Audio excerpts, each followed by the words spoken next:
Салата от сурови моркови за баланс на хормоните. Откакто опитах тази салата, ми стана любима и не мога да спра да я ям.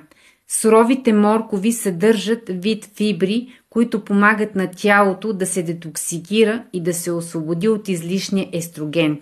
Балансира хормоните и насърчава здравето, съветват специалистите. Трябват ви 2 големи обелени сурови моркова, настъргани по този начин. Сложете ги в подходяща чиния.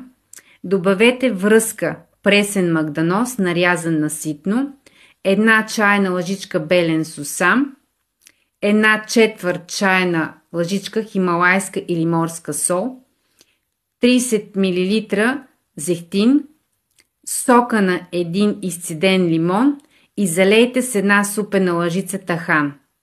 Разбъркайте добре салатата, да се смесят всички съставки и може да гарнирате с риба, яйца или месо и да се насладите на вкусен обяд. Запазете тази рецепта и за още лесни и бързи рецепти може да видите в книгата ми 83 здравословни рецепти на линка под видеото.